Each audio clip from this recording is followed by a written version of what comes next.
Nobody's outside the city component. Yeah, because they're all within 600 feet, yeah. Within 600 feet, but there's, Oh, yeah. that's the green space that they have. Right? Well, no, these are people that live. I'm gonna within need to write that 20 down. feet of you. Of course, not all are that close, but Capital J. within the area, the subdivisions that are there. Oh, perfect. Oh, okay, thank you. I did need to write that down.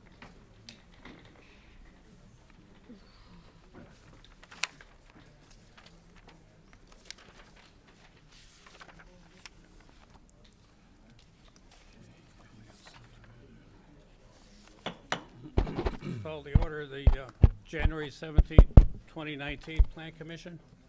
Call the roll, please. Mr. Broderick? Here. Mr. Cox? Here. Mr. Crompton? Mr. Dillon? Here. Ms. Fide? Here. Mr. Kella? Here. Mr. Mystic? Here. Mr. Moore? Here. Mr. Roussanellis? Here. Okay, we're all set? Okay, good afternoon. The first item on our agenda is approval of the December 20th, 2018 Plan Commission meetings. So moved. Second. Call the roll. Mr. Cox? Aye. Mr. Dillon? Aye. Ms. Fide? Aye. Mr. Kella? Aye.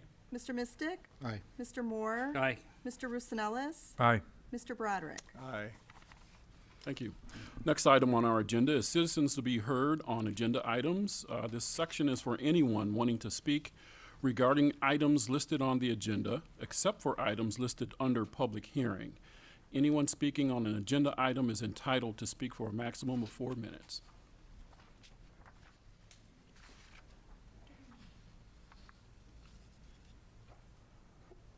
Okay, we will move on. Next item on the agenda is old business. And Mr. Chairman and members of the commission, we do have a request to move FP-1-19 to the top of the agenda. And that is the final plat of Elliott subdivision at 408 Collins Street. The applicant in this matter is BSTP Midwest LLC. They are the contract purchaser. Owners are Gregory Bolin, Amador and El Domira Jimenez, and Octavio and Martina Cardenas.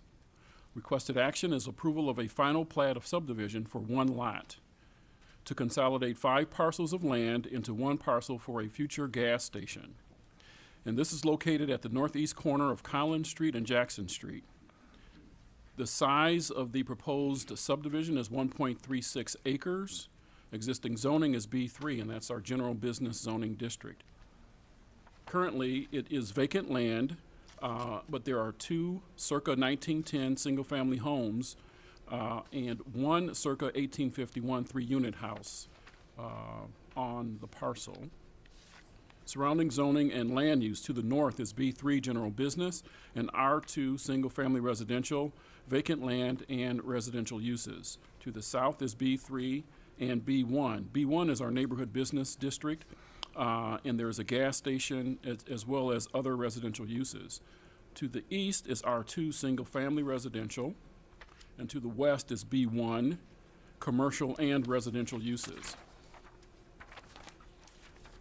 Under case site history, the city approved the preliminary plat vacation of a 10-foot wide and 16-foot wide portion of the alley at the subject site and the zoning reclassification of 404 Clay Street, 406 Clay Street, and 411 through 413 East Jackson Street from R2 single-family residential zoning to B3 general business zoning at their October 2018 meeting. The Zoning Board of Appeals also approved variations pertaining to the redevelopment of the site at their September 2018 meeting. Requested variations that were approved: a major street setback from 80 feet from the center line of Collins Street to 77.8 feet from the center line, a rear back setback from 25 feet to 15.6 feet, and an automobile service station setback from 100 feet from a public or institutional use to 63 feet. Under special information, BSTP Midwest LLC is the contract purchaser and is requesting this approval in order to develop a future gas station that will have a 4,400 square foot convenience store with parking for 23 vehicles and a 5,300 plus square foot canopy that can accommodate the fueling of 20 vehicles. A conceptual site plan is attached in your packet, in addition to the final plat of subdivision. Access into the gas station will consist of right-in, right-out ingress-egress along Jackson Street and Collins Street, and a full access along East Clay Street. Because the proposed development has frontage on two state highways, and that's State Route 171 and US Route 6, IDOT is in the process of completing its review of the submitted site plan in addition to the review completed by the city's Department of Public Works. A full copy of the revised draft traffic impact study is available on the city's website, and that will be on the agenda for the January 17th Plan Commission meeting. Public improvements, development fees, and engineering review fees will be required for this new development. The exterior of the proposed buildings will have to meet the city's non-residential design standards, which require the use of 100% masonry materials on the exterior of the facade, and landscaping will need to be installed that meets the requirements of the city's landscape and screening ordinance. City staff is working with the applicant on the design of the two proposed ground signs. The developer has agreed to wrap the piers of the canopy in masonry that matches the convenience store. City staff is also working with the developer on constructing a gateway feature at the intersection of Jackson Street and Collins Street. The developer and its representatives held a neighborhood meeting on Tuesday, August 2nd at the Joliet Public Library, and that was the downtown branch, to discuss the project and answer questions. Approximately 10 people were in attendance. The attorney representing the project also attended the city's August 2018 Historic Preservation Commission meeting to answer questions and discuss findings of the historic assessment of the building. The City Council at its October 16, 2018 meeting requested that staff explore the financial feasibility of moving the historic structure. City staff is currently in the process of obtaining cost estimates and considering other options. And that concludes the staff report, Mr. Chairman. Thank you. May we have the petitioner, please? Good afternoon, Tom Osterberger. I'm one of the attorneys for petitioner here, and we have our engineer here as well today. Okay, anything to add? No, I think that's completely All accurate. right, thank you. Any questions from the commission? Yes, Mr. Osterberger, is there any update that you can provide in addition to what the director said about the relocation of the 1851 building? No, I don't, so Mr. Schwartz is working on that. The developer continues to work to see where we are. I don't think there's been any finality to that at this point. Is the goal to actually relocate it? Cost obviously is important, but is that part of the vision and strategy? You know, I'd have to defer to Mike on this. I don't know if we're that far yet. Obviously, Mike was looking into try to do some preservation, but I'm not sure. Okay. Obviously, we did a study, we met with the historical, but I don't know how far that is in terms of moving it. I will point out, though, Mr. Broderick, that approval of the plat is not dispositive of that issue. Right, exactly. They're two separate, but I was Correct. since Yeah, it no, was- I don't think we're any further along than we were a week or two ago. I know they're two separate, but they do Yeah, no, understood. directly influence, and I was had the opportunity to ask and try to get some clarification. Yeah, I don't think that's been finalized yet. Thank you, Mr. Sure. Osterberger. Thank you. Any other questions from the commission? Is there any questions from the audience? Hearing none, then the motion is that for FP-1-19 is in order? So moved. Second. Call the roll, please. Mr. Crompton? Aye. Mr. Dillon? Aye. Ms. Fide? Aye. Mr. Mystic? Aye. Mr. Moore? Aye. Mr. Roosevelt? Aye. Mr. Broderick? Aye. Mr. Cox? Aye. Mr. Kella? Aye. Thank you. Next item on our agenda is old business, and this is a public hearing. Z-11-18, and that's the reclassification of approximately 331.2 acres, located at Millsdale Road along Bridge, Knoll and Bush Roads. And the request is to change the zoning from R1B, and that's single-family residential, and R4, multifamily residential zoning, to I1, light industrial zoning. Also, we have M-4-18, and that's the approval of a development agreement with PNI Joliet LLC and Route 53 Joliet, Inc. Applicants in this matter are PNI Joliet LLC and Route 53 Joliet, Inc. They are the owners of the property. Requested action is approval of a zoning reclassification and of a development agreement. The purpose is to maximize value and use of the property as industrial. Existing zoning is R1B, single-family residential, and R4, multifamily residential. Proposed zoning is I1, light industrial. Location, south of Millsdale Road along Bridge Street, Knoll Road, and Bush Road. Size is 331.2 acres. Existing land use is undeveloped. Surrounding land use and zoning: to the north is residential, R1B, and unincorporated Will County. To the south is residential and agriculture, unincorporated Will County. To the east is industrial, and that's I1, light industry, and B3, general business zonings, and that's in the city. To the west is industrial IT zoning in Joliet. Under site history, annexation, classification to R1B, and R4 zoning and an annexation agreement were approved by the City Council in 2005. Special information: the petitioners are requesting approval of a development agreement and zoning classification to I1 light industry in order to maximize the value and use of the 331 acres as a future industrial development. There is no known development interest in the site at this time. The previous approved annexation agreement allows the developer to request a reclassification of the property without an amendment to the annexation agreement and without the request requiring a supermajority vote of the City Council. The proposed I1 zoning request is contrary to the existing South Side Comprehensive Plan, which was adopted by ordinance in March 2007. The South Side Comprehensive Plan designated this area as residential with a small area of commercial at the northeast corner. Contrary to the comprehensive plan, the Smith Farm, which is at the southeast corner of the subject site, was annexed and classified I1 light industry in December 2017. The Smith Farm was also designated as residential in the South Side Comprehensive Plan. It is possible that the Smith Farm could be included with the subject site to make up a larger industrial park footprint. It could also be possible that the site could be assessed by a Union Pacific Railroad spur. Truck and employee access to the site will be limited to Breen Road only. The proposed development agreement is in draft form and is, the draft, I believe, is attached in your packet. Highlights of the agreement include the following.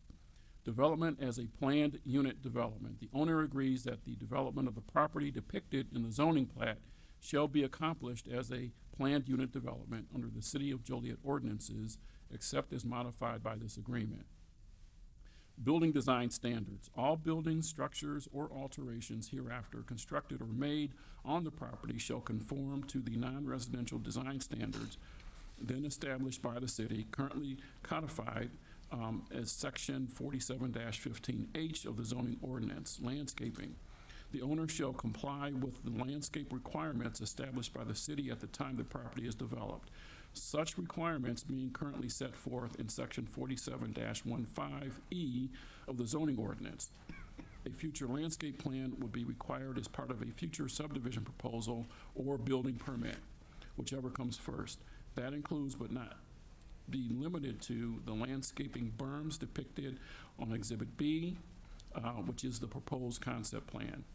Pavement of yard areas, all outdoor areas of the property used for vehicular access, display of inventory, material storage, parking, outdoor storage, and similar uses shall be paved in accordance with city requirements for commercial driveways and parking lots, or as the owner and the city may otherwise agree. Preliminary concept plan. The preliminary concept plan attached as Exhibit B is a general depiction of the potential development of the property. The approval of the preliminary concept plan is not intended to and does not constitute a variance, waiver, or modification of any zoning, subdivision, water, or sanitary sewer, land use, or construction requirement of the city. Similarly, the preliminary concept plan does not impair or restrict the property or development rights of the owner. Responsibility for improvements. Breen Road, if proposed to be constructed by the owner, Breen Road west of Illinois Route 53 shall be a private street for the industrial park. This private street shall be constructed with storm, sewer, curb, and gutter, and adequate pavement based on a traffic impact study. This private street shall be separated from the residential streets north and south of this development. The owner, at the time of the request for the planned unit development approval for any part of the development, shall provide a traffic impact study for the proposed construction. Illinois Route 53, a traffic signal shall be required for the intersection of Breen Road and Illinois Route 53. City of Joliet major streetlights shall be provided along the west side of Illinois Route 53 adjacent to this development. If the 130-acre Smith property is included in the development of this property, then the streetlights shall be spaced at 180 feet. At the time of development, the owner shall construct, and there shall be a continuation of the hiking-biking path installed within a hiking-biking trail easement just west of the west right-of-way line of Illinois Route 53 for the full length of the development. Bridge Road, if proposed to be constructed by the owner shall, at the time of development, close off Bridge Road north of the development and south of Millsdale Road at a point just south of Gladys Avenue. Reconstruct Bridge Road north of Noel Road adjacent to the Smith property and cul-de-sac it at the point where the industrial development encompasses both east and west sides of Bridge Road.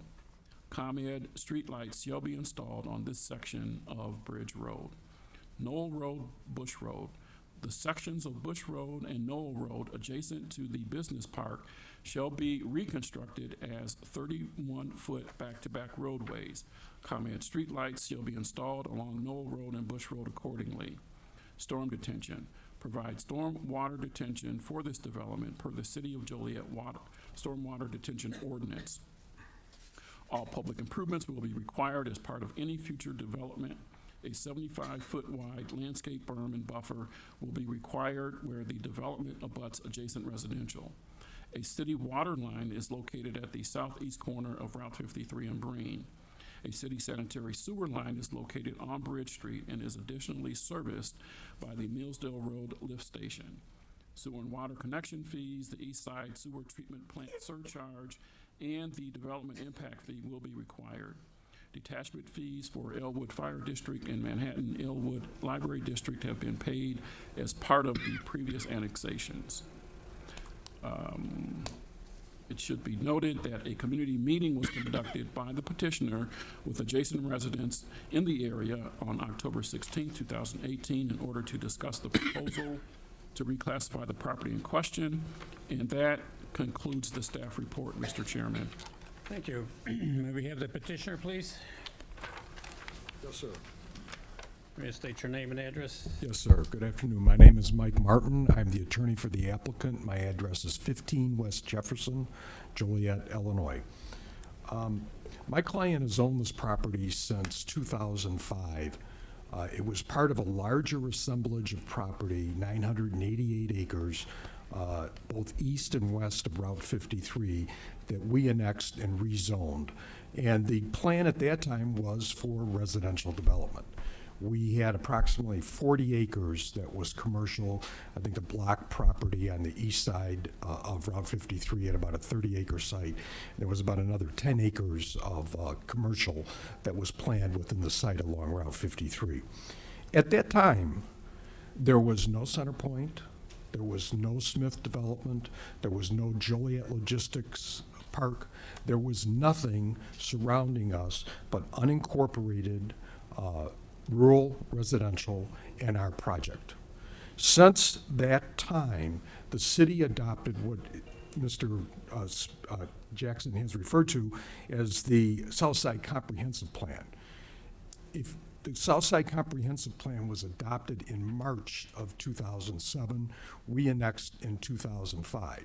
At the time of the adoption of the plan, there was 16,000 acres in the plan. Of that, 74% was already zoned industrial, and 22% was zoned residential. That's our 988 acres. So the only residential zoning at the time of the adoption of the plan was our property. Since that time, and actually in March, actually before that, in 2005, I'm not sure if it was in March, the high school district, Joliet Central, sued my client, P&I, and the city of Joliet, alleging that there was too much residential in our plan. And what they challenged was everything that was residential, about 208 acres, which was located east of Route 53 and right at Breen Road. As part of the settlement of that lawsuit, what happened was the lawsuit was dismissed twice at the circuit court level. The high school district appealed to the appellate court, and while that appeal was pending, Mr. Mesra went to the city council and created a new zone in the South Side Comprehensive Plan, and it was called Industrial Residential Conversion Zone. And it covered the 208 acres which we owned that was east of Route 53. And it was agreed that that property could be developed as industrial. We went out and found a buyer for that property, Verus Partners, and Verus Partners purchased that property, and the lawsuit was dismissed at the appellate court level. That was the settlement of the lawsuit. That 208 acres became Joliet Logistics Park, which was then sold to Hillwood, which now contains a 1 million square foot warehouse on the east side of Route 53 on at least 100 acres, and the balance of that industrial zoning property, it remains vacant, but it was zoned I-1. So 208 acres of residential additional went out of the plan. What happened after that? Centerpoint. Centerpoint came in 2008. By 2010, it had annexed more than 2,500 acres and had zoned their property IT, industrial terminal.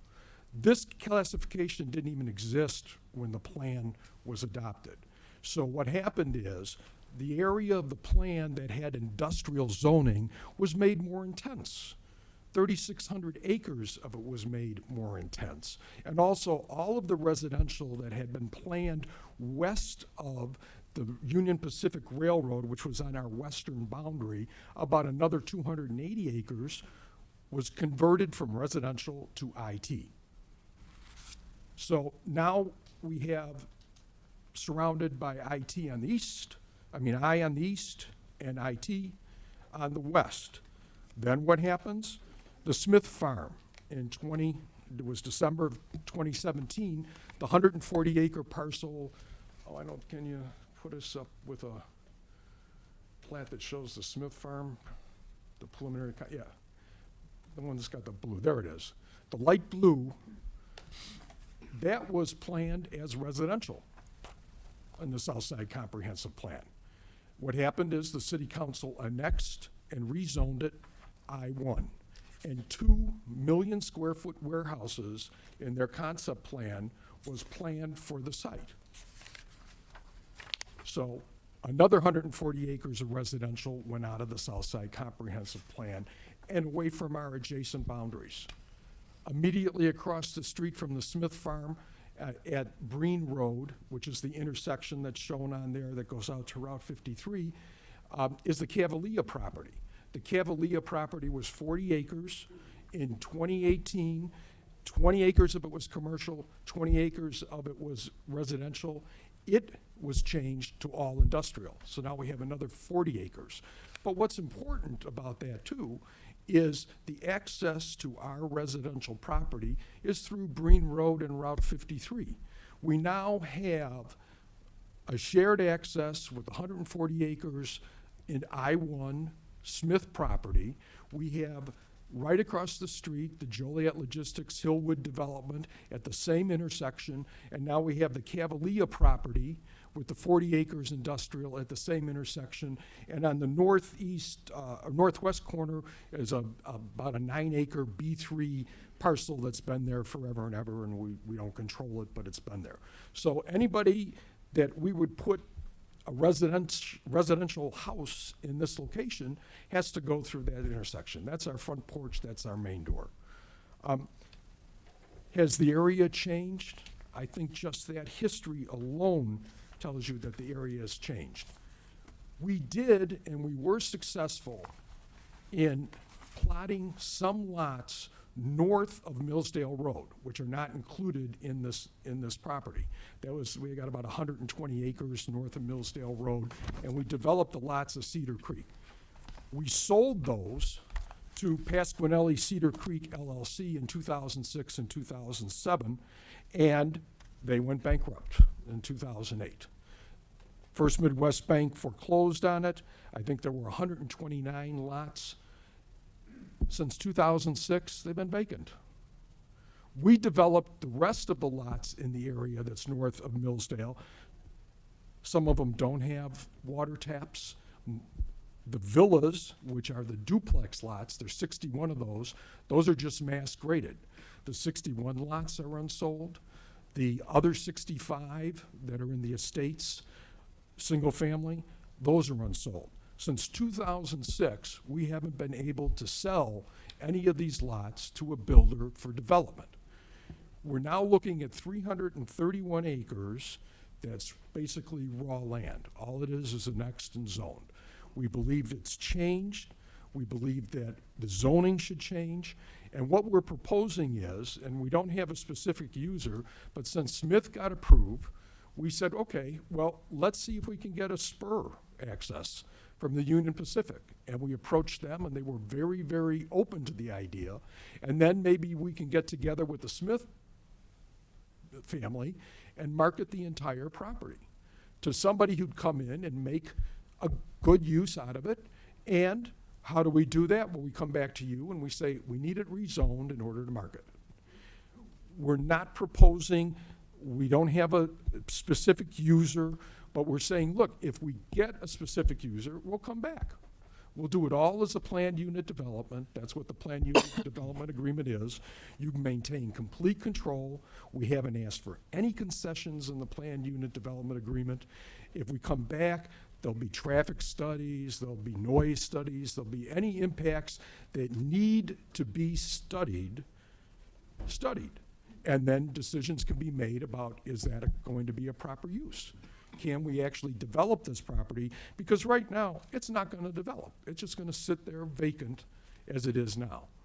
Now, in the planned unit development agreement, everything the city asked, we have put in it.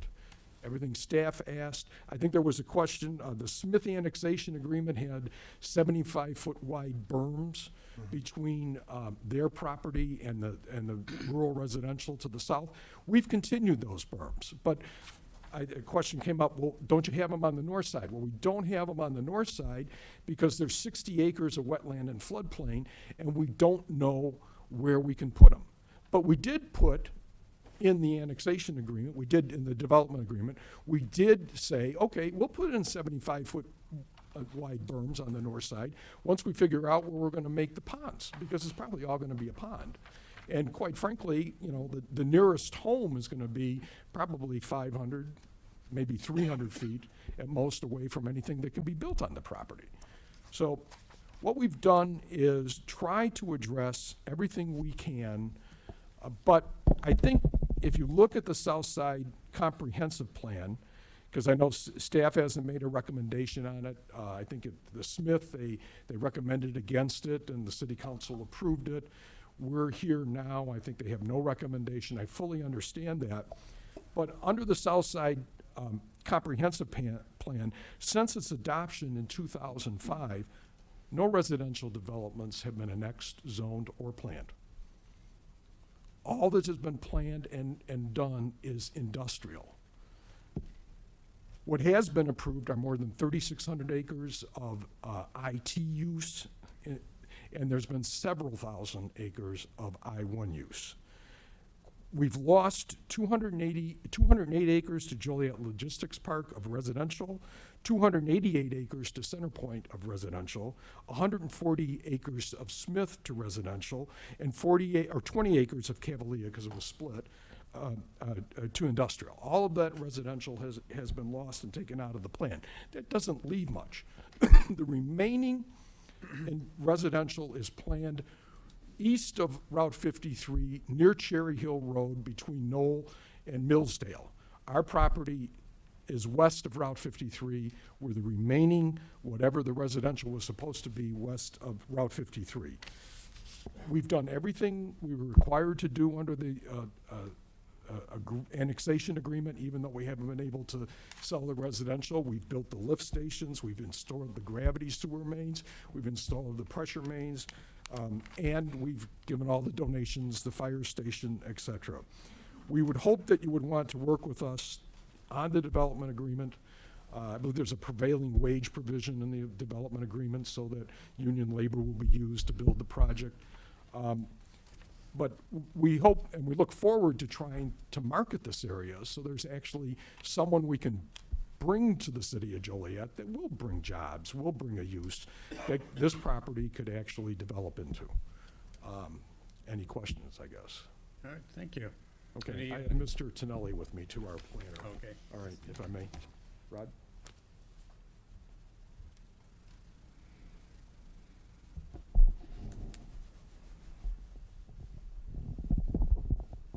Thank you. Rod Tonelli, Rudiger Tonelli and Associates. I'll be brief if I may rely on a lot of the history that Mr. Martin outlaid for you and a lot of the facts that he already presented. I won't reiterate those. But I do want to speak briefly to the highest and best use of the property. I'm a professional planner, certified planner, and more than 25 years in practice. And have a long history with the area here that we're looking at. Again, relying on the history that Mr. Martin laid out when we look at trying to understand what the highest and best use of a piece of property is, there's a number of factors we have to consider. And you heard facts related to what the trend of the development and history of development is in the area. You heard facts in both the staff report and Mr. Martin's comments as to what the surrounding zonings is in the area. I think you have a grasp of what the market conditions are, the lack of market for residential property and the strong market for industrial properties. And we have a long period of time that's been evidenced here that the property has sat vacant as zoned currently for residential use. And given all those factors, it's my professional opinion that the highest and best use is for industrial. I wanted to offer also just a couple of comments relative to the concept plan. As Mr. Martin explained to you, we do not have a specific user or a final development plan to present. When we developed the concept plan for the property, it was really to be informative so that your staff, the neighbors, residents in the area, and yourselves can get an understanding of how the property may develop, and we can capture some of the things we know were important, such as the berming, buffering, screening, understanding how the road systems would work, and up front, even without a developer, set a plan and a framework that we can mitigate some of the concerns and issues. And we think that this plan, in conjunction with the development agreement, successfully does all those things. The opportunity for this property to have rail service is unique, and that combined with the unique shape of this is not like most rectangular open farms. We have a strangely shaped assemblage of property. It does have Commonwealth Edison lines that run through it, a pipeline, a fiber optic cable, and a considerable amount of floodplain and wetland. And because of that, this property is going to be something different than just the largest warehouses like we've seen in some other locations. And that's represented in the concept plan. We think that in the marketplace, this property offers an opportunity to have smaller scale buildings, and if they do have rail service in conjunction with it, those types of buildings are going to offer a different mix of industrial uses than we've traditionally seen. It does not have to be merely just logistics-oriented and warehouse. We've seen that trend in other areas happening both in Lockport, Romeoville, and Bolingbrook on current projects where we have smaller buildings, and they tend to produce higher value-added users into those buildings, again, not just warehousing logistics. So again, I think this is a development opportunity here that's a strong benefit for the city, and I would hope that in your consideration of those facts, you would have the same finding that the highest and best use is for industrial. Thanks. Thank you. Any questions from the commission? I got a couple. This, because of the proximity to Elwood, have you ever made any appeals to Elwood for them to annex you or to take care of this? No, we annexed to Joliet already in 2005, so Okay. we would I have mean, to. prior to that or any? No, we were always Joliet. Okay.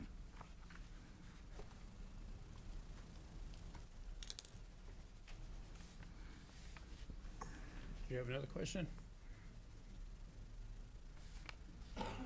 Rick, did you have another question? No, the only thing I was wondering is on what we have on the comprehensive plan here, that have they tried to redo it, or as they had stated, so much has happened. Is there anything presently going on to the opinion of the city of Joliet? In terms of the comprehensive plan, Yes, for the one from 2007. yeah, so the city will be moving towards updating that plan. It will be part of what is researched and updated and included in a new comprehensive plan going forward. So we envision about a 2-year process for a new comprehensive plan that would also include taking a look at this area and making appropriate changes to any land use map. Okay, thank you. Okay, Any more thank you. questions, Rick? One more is the subdivisions that are located down here. They're listed on this as some of the people that have on the list here that they belong in Elwood or live in Elwood, but this said that it's unincorporated Will County. Is that correct? Certain areas are unincorporated that are adjacent to the proposed. Have any of these subdivisions or people within them asked to be annexed into the city of Joliet because of the proximity of Route 53 and Wearbreen Road and the supplies that we have? We do have a boundary agreement with Elwood, and I believe most of these properties are north of that boundary line, so they would not be eligible to be annexed into Elwood. So Elwood can't cross the line, can't cross north of the line to annex any property, and the city of Joliet can't cross south of that line to annex any property. But these people in these subdivisions, they could annex into the city of Joliet, correct? They could, if they are Has immediately anybody- adjacent to existing city boundaries. Has anybody asked to come into the city of Joliet? Not to my knowledge. Thank you. The one subdivision is Gladdale Acres, that's kind of like in there. Beyond that, everything would be south towards Elwood. I didn't mention, and I probably should, you also have to consider, we've got in the same planning area and within a mile of this site, and which impacts the development of this property as residential, is a 600-acre racetrack facility, a 340-acre Autobahn facility, the Elwood Intermodal facility, which now seeks to expand, Elwood Energy. All of these heavy industrial users affect the market of this property for residential. Thank you. Were you done, Rick? I'm done. Okay. Any questions from the audience? Yeah, I have a question. Please step up there and give your name and address. And is this going to be my time limit for when I get to speak? I just have a question for Mr. Tonelli. That's fine. Yes, I was wondering if you've done a study about where is the runoff water going to go from the property? So before you sit down, give your name and address too, please. My name is Dave Turdick. I'm a resident of Jackson Township for 41 years. Thank you. Thanks for the question, Mr. Turdick. We did do a topographic survey of all of the property, so we understand what the drainage patterns are. We have the boundaries of all the existing floodplains and wetlands mapped as well. As you're all aware from all the work you've reviewed over the years, right, water flows to the lowest points. We do know where those are. We haven't designed final stormwater systems yet because we're not at that stage in the process, but the concept plan we did present did take into account the appropriate locations for the stormwater management facilities to occur. And we will, as is stated in the development agreement, follow all of the city's ordinances relative to stormwater management, floodplain management, and wetland rules. So all of those will be managed effectively and per the city's rules. You haven't answered my question, where is the water gonna go? We Where don't is live it in the gonna city of go? Joliet. Is it gonna go to the Plains River? Is it gonna go to Jackson Creek? Is it gonna go to Cedar Creek? Where is the water gonna go? We're displacing 331 acres of land. 1 inch of rain produces 27,000 gallons of water per acre, times 331 acres is 8,947,474 gallons of water. Where is it gonna go? Understood. What the city development ordinances will require is that every bit of that runoff that's created is collected in a storm sewer system that will be built on the development. Those storm sewers will all route to new stormwater management facilities that will be built on the development as well, large detention ponds. Those ponds will discharge into the existing creeks as they do today, right where the water naturally goes, after it's been detained and that storage provided to manage the runoff. You're displacing natural absorption of water with concrete. How are you gonna, the excess? Yeah, so again, that's the purpose of the detention pond But when systems. ponds get full, I can show you video, because I've been taking video for years, when they get full, it goes out. The ponds are designed to not leach water out of them. Where's it go? It evaporates. the But ponds- you can't evaporate the whole pond down to the bottom to fill it back up again. The ponds are designed to hold all the runoff that's created up to a 100-year storm event. Our concern, we live on the Jackson Creek, and in the spring, the creek floods, okay? And if the ponds are full on your, not your property, but the company's Yeah. property, and if it goes out and it goes into the creek, then this is what David's question is where, what kind of plan do you guys have to where it doesn't come onto our, it's not our water, right? You understand what we're trying You're to say? putting billions of gallons of excess water into the creek, you're gonna cause shore erosion to that creek, the aquatics in the creek, you're gonna destroy it. I do understand, so we're getting into some very technical details And I of think how, our engineers, but, the Corps of Engineers should be involved. It's important, So, it's very important. it is absolutely important. Excuse me, if we're gonna have, have discussion, can we get names and all that and just have it a little bit more appropriate up at the podium? 19301 Quail Court in Elwood. Elwood mailing address, Jackson Township. Thank you. And to Mr. Moore's question, I can answer that. Those folks have Elwood mailing addresses, the Elwood telephone on the prefix, but they're in the city of Joliet. It's kind of confusing. The Jackson Township, you kind of get that? Yeah. Well, no, it's Elwood mail. Okay. Elwood prefix on the telephone, on the hard line. And they live now in the city of Joliet's down to Knoll Road. South of Knoll Road it would be Elwood, I guess. Isn't that the boundaries or not? So to clarify that, what you were asking. Again, I'm not sure I'm going to successfully answer the details of the question here, but to say again that as you all know, the city has a very comprehensive stormwater management ordinance in place. And Right, we all will- those we will calculations follow come in that. later, right. And for the sake of the resident's question, again, all of the runoff that's created, and they are correct, new roofs and new pavements creates additional runoff. And the intention of the stormwater management system that would be built on the property is to capture all of that and retain it, right? That's where the word detention or retention comes from. At the downstream end of any detention pond that's built is a restrictive pipe that only allows a small amount of that water out at any time. That's how the flood control is managed, and those receiving streams flow of water is managed. All right. Thank you. Do we have anybody from the city here, any engineers that can address this maybe and clarify that of what capabilities do we have? Scott Gapsvich, engineering supervisor for City of Joliet. So what Rodney is trying to say is, yes, you're creating new impervious, new pavement with this development. So when you get a rainfall event, that water is going to run off the site quicker than it does if it's farm field or undeveloped. Excuse me.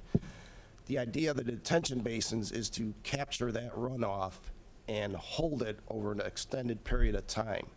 And the restricted pipe that Rodney is talking about, releasing that water from the ponds to the creeks, is designed to mimic the release rate of the property pre-development.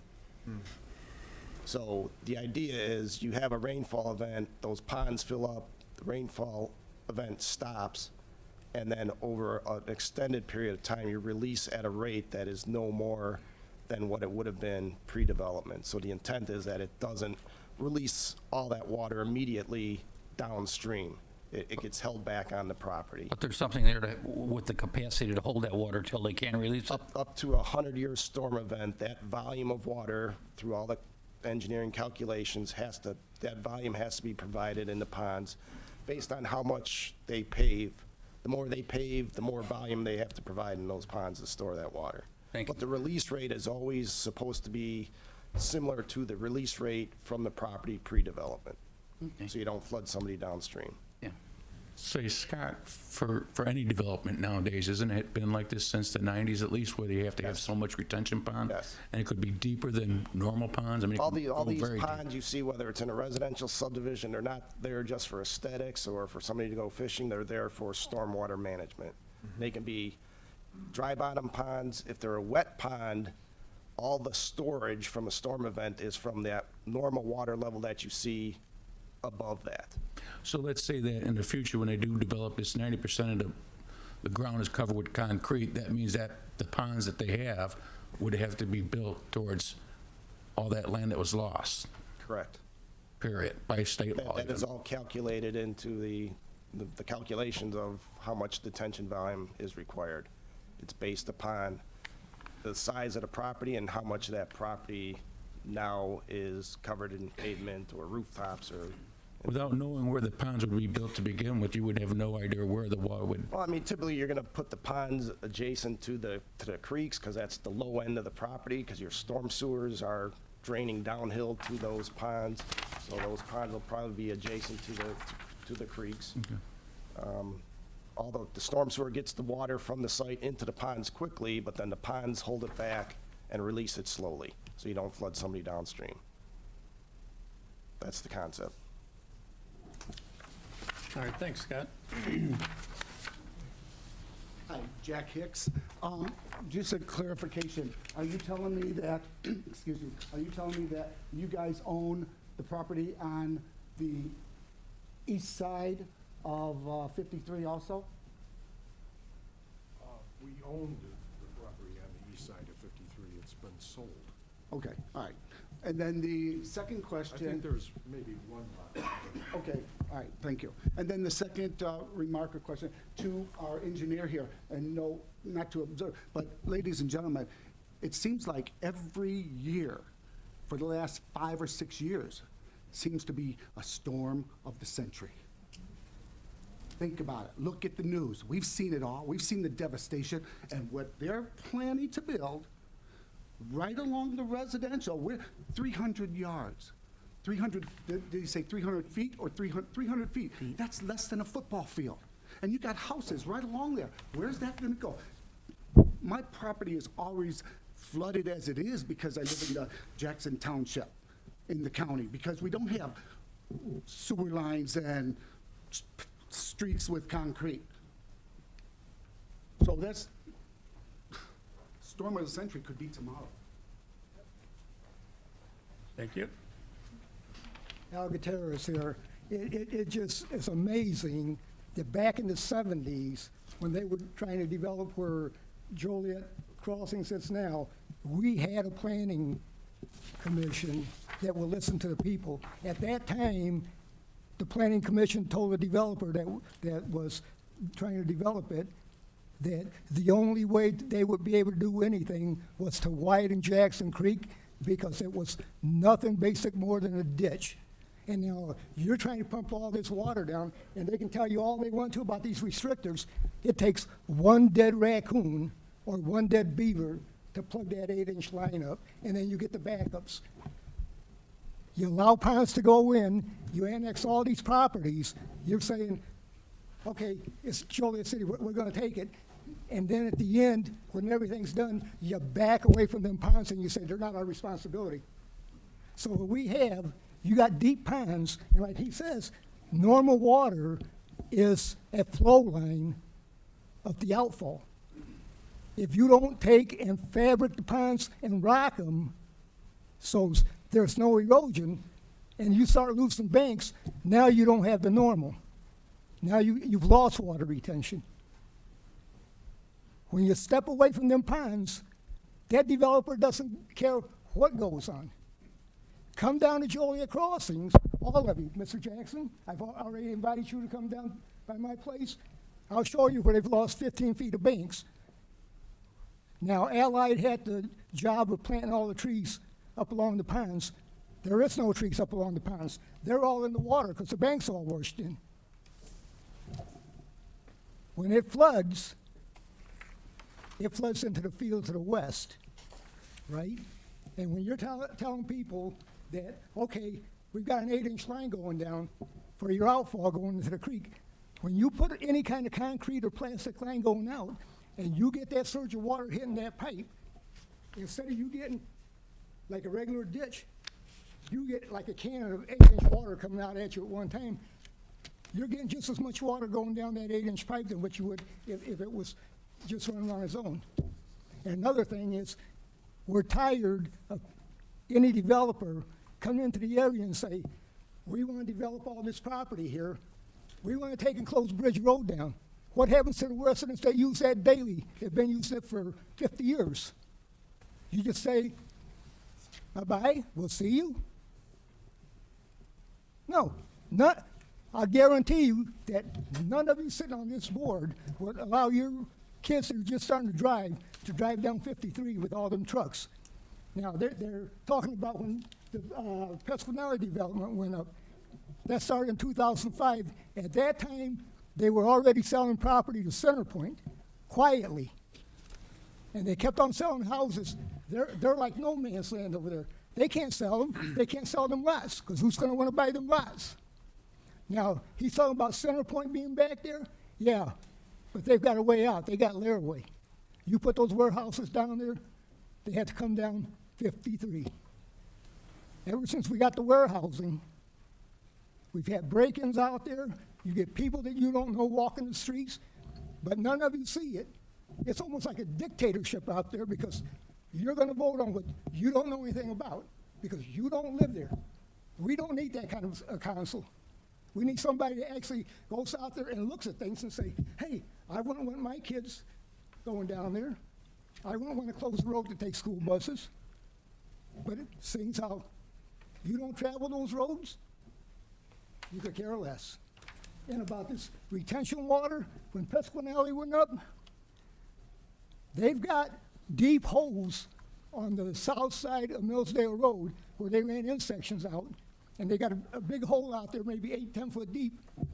It's got to come up, build up to run out to the creek. Is that the way you guys run things? You let them do whatever they want? Because when that warehouse went up behind the house, they were told there would be no docks that face any of the properties. Cap went up, all the one whole side that face the properties, it's all warehouse loading places. But Joliet turns a blind eye to it, saying like, we don't live there, we don't hear the noises. We've got an intern manager here. Let me just read something from it. I took the article here. I just want to let you, we are at the 4-minute mark. Well, So please, your please. presentators, that were, There's a lot of people that want to speak. I just want to make sure you know we're at the 4-minute mark. I'm just I telling want to you. hear you. I want to hear you. So please. Let me read something here.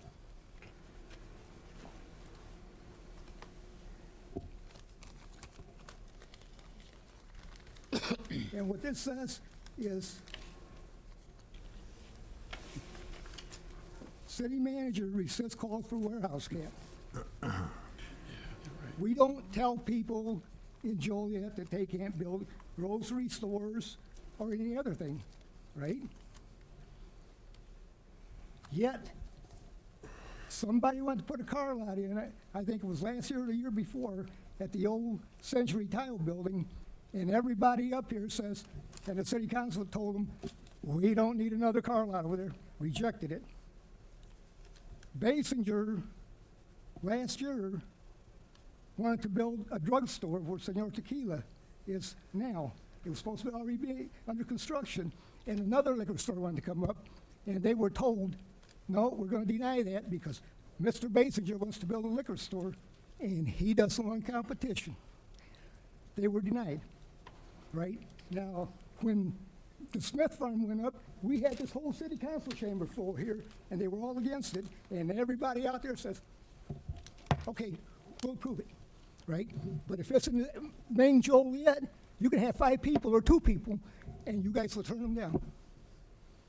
But are we second-class citizens? Are we no-counters? Because that's what we feel like. You don't listen to anybody except for the people that want to develop their property. Our home values go down. You don't care. It's not in your backyard. Think about it. Think about what you're doing to all them people that spend all that money out there. And then think about, would we like to trade places with them for a year and have our kids drive them streets and have trucks come down them streets that aren't supposed to be there? Because they do it daily. But you don't see it. Okay. All right, Ms. Gutierrez, thank you.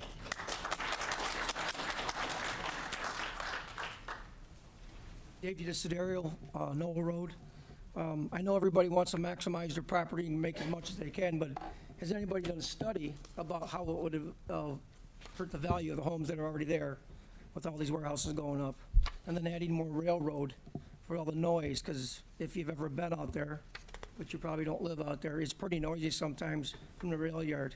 And now you're talking about a spur that's gonna be right behind a bunch of residences that's gonna hear a lot of noise. It's, I'd like to see a study on what it does to the value of the homes. Thanks for listening. Thank you.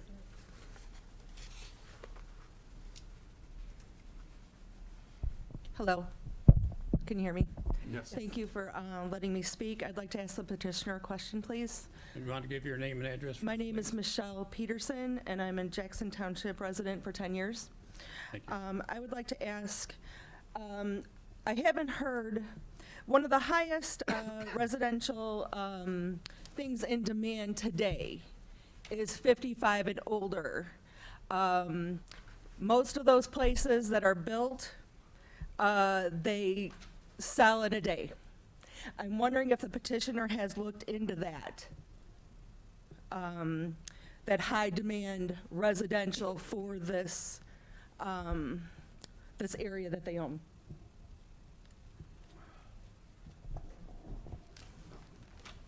We have talked to numerous builders, including Pulte Homes, the largest builder of senior housing communities in the country.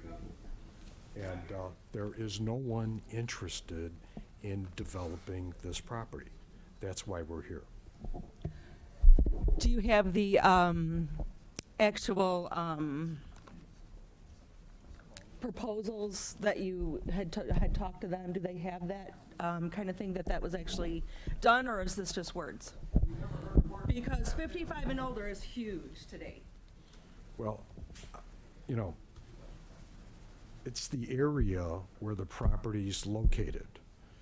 So 55 and older may be huge today in perhaps Naperville, but it's not huge along Route 53 south of Joliet.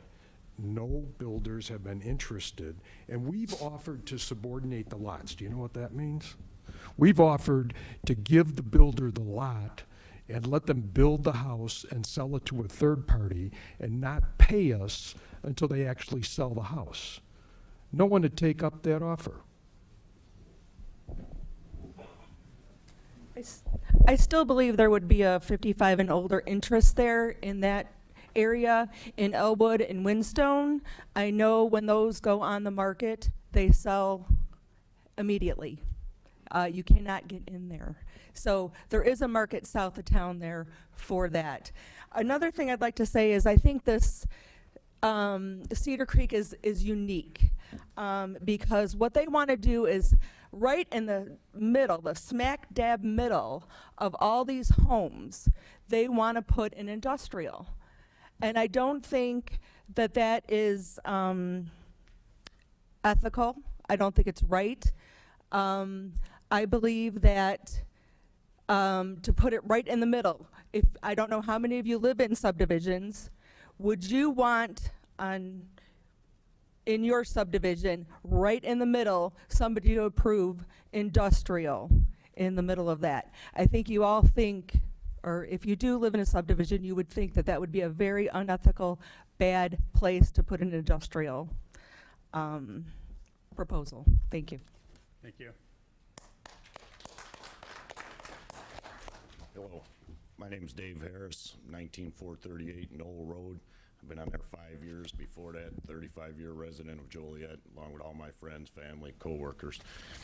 Just to address the water issue, I don't know if any of you are familiar with the area west of Essington Road, say off Friday and September Drive. All of those residents were told the same thing, the water runoff would be controlled. They brought in the Army Corps of Engineers, developed that years ago to build what is now the Lewis Joliet Mall area. All the residents on that September Drive, every time there's a big rain, have experienced massive flooding. My uncle lived there on that. His back wall had been knocked out by the severe flooding, comes rushing in so hard, knocked his basement wall out more than 2 occasions.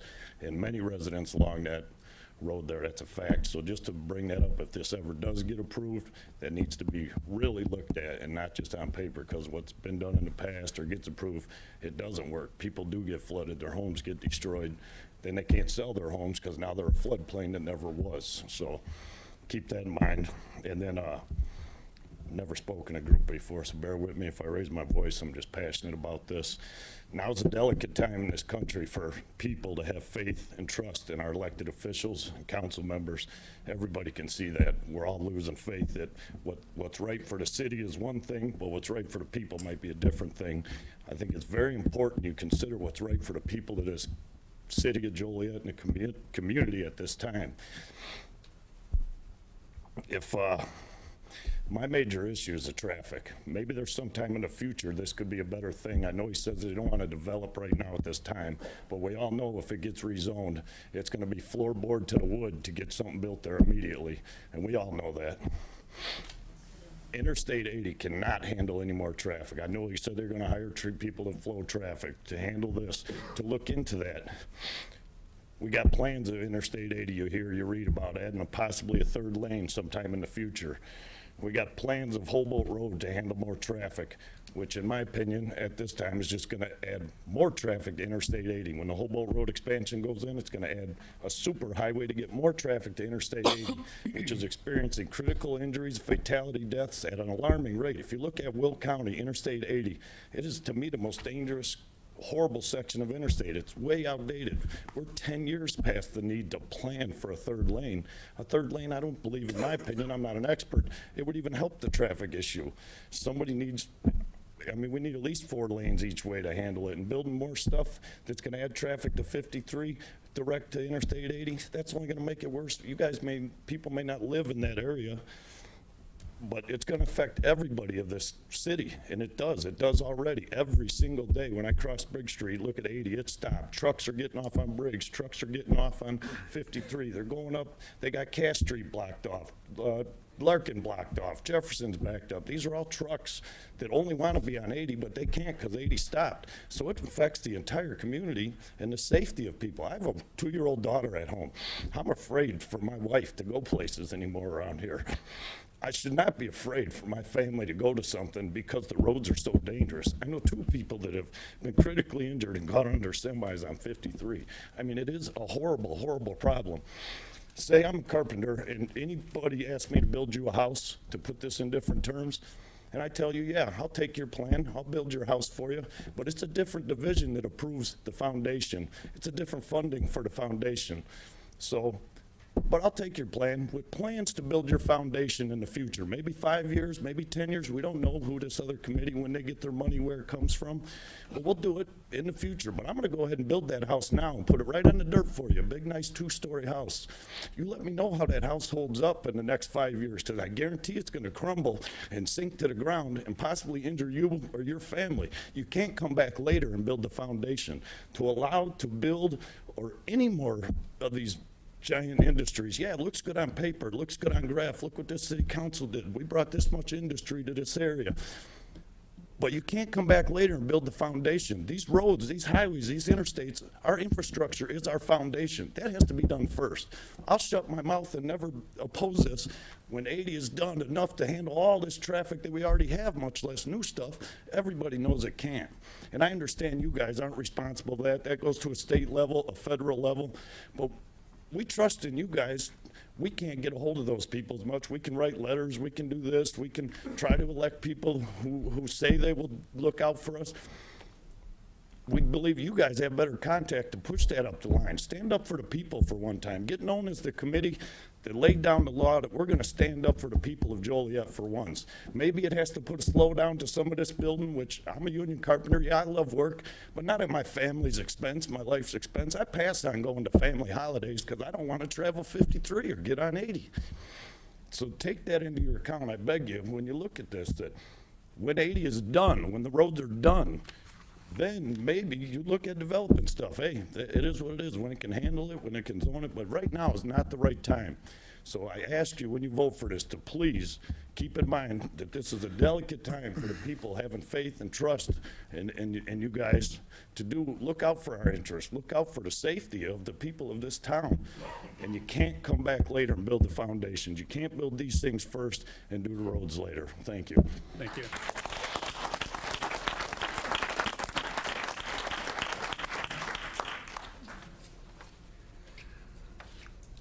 Hi, my name is Donna Rosendale. I live at the corner of Sycamore and Knoll and Knoll Estates. And there's been comments made about the traffic and things like this. We have a lot of truck traffic, even in Knoll Estates on Knoll Road already. They're coming through Bush, and they're bypassing the bridge there and coming through, and it's day and night. We've had 5 at noon in the middle of the day coming through, 5 18-wheelers coming through. Knoll is the main thoroughfare for all those homes back there, and children, adults, senior citizens all walk, ride their bikes, take their pets out.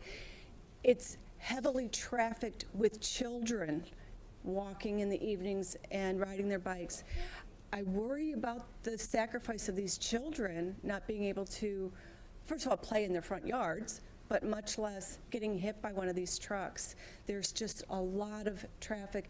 And unfortunately, I don't know who's at fault or what, but there is the city hasn't enforced developers to pre-plan and create turn lanes and areas for these trucks to get out of the traffic ways.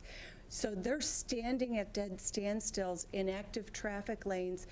Many times you come up to Laraway and they're waiting to go west on Laraway, and they're coming from both directions, going northbound and southbound, and they're stopped. They can't go any further because there's such a backlog going into the trucking terminal. Laraway was not expanded for all of the traffic and all the warehouses that you've put in. You need to make sure that these places, when they do develop the infrastructure to support them so that traffic can flow through. The racetrack doesn't have the infrastructure there. We sit for 20 minutes to go to church on a Sunday morning trying to get past the racetrack. I love and respect our law enforcement, but they don't let through traffic through. They let the racetrack traffic through. And that's not fair to me. Why should I be late for church or plan a half hour extra sitting there just so that they can let these people go to a race? All for it. I don't have a problem with it. It's just, what about the individuals who are living there, going to work and things? I go to work at 4 o'clock in the morning. It's a frickin' NASCAR race on 53 in the morning. You get the, and I mean, no disrespect to anyone, but they're going 100 miles an hour down 53 heading towards 80. Or oftentimes you'll see they're doing 30 with the cell phone in their thing, hanging back, rocking. I don't have a problem with them rocking, but the traffic's 55 and they're doing 100 coming back at you. It's a accident waiting to happen. It's not going to just not happen. It's going to happen. And God forbid it's the innocent people who usually end up getting affected by this. So I would really like to see a hold on getting this rezoned to industrial so that the infrastructures can be put in, that the signs don't mean nothing to truckers who are trying to find their location. They have everything on its timed. They have to be in the dock by such an hour. They have to be out by such an hour to the next location. That's the only way they make time and make money. So they are struggling. You see them doing 360s on a 53 trying to figure out where to go. I saw an 18-wheeler coming across the bridge today. He came across the Brandon Bridge, got to the underpass there 12 feet. Ah, crap, I can't go. So you see him doing a U-turn there. Wait a minute, there's signs prior to, but they're so focused on getting their job done, and they see a way of easy access because 53 and 80 is a parking lot. So we need to really see once what can be done for the traffic flow and for the people who live there, because it's not a pleasant thing. We hear the trains and the truck traffic at night, the kadoom, as they're slamming into place. So it's only going to be magnified if you put a train rail within 300 feet of my home. So thank you very much. I appreciate it. Thank you. Hi, I'm Terry Wilhelmy, live on Sharp Road, Route 53. I'm a fourth-generation farmer out there, and I farm a little ground on Schweitzer, Millsdale, Brandon. And the problem was with the runoff water, with these ponds, Cedar Creek is full of beaver dams. Backs up all these farms, and I clean them out now, and they're constantly there. There's nobody left around there to clean them out, because a lot of farmers sold their land or died. There's nobody left. I still do it because I have to do it. What's going to happen when I quit doing it? They're full of beaver dams. You know, that water's going to just back up and go other places. Thank you for your time. I want to let that be noted. Thank you. Thank you.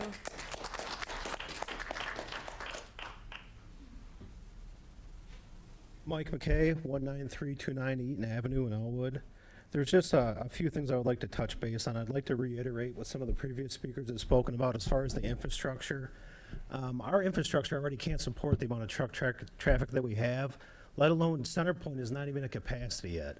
So we've got Centerpoint not even capacity, and then we also have all these empty warehouses. I drive past a 1 million square foot warehouse every day.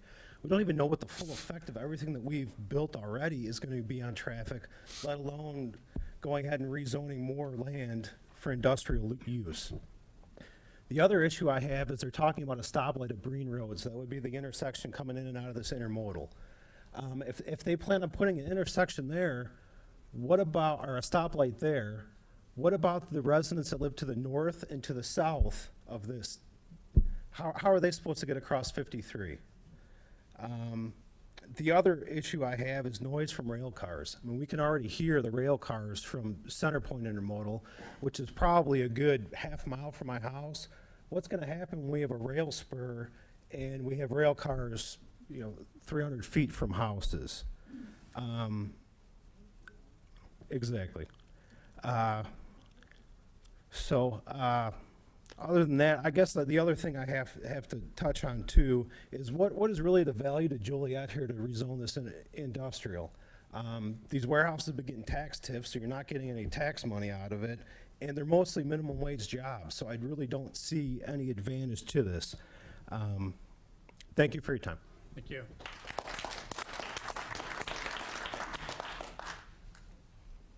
Jeff Finley, 24915 South Bush Road.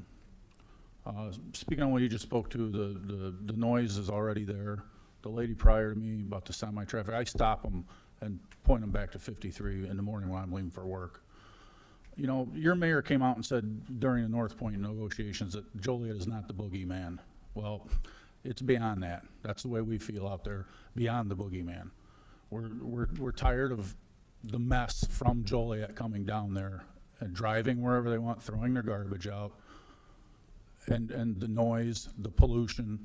And what am I supposed to do? I want to remodel my house or rebuild it.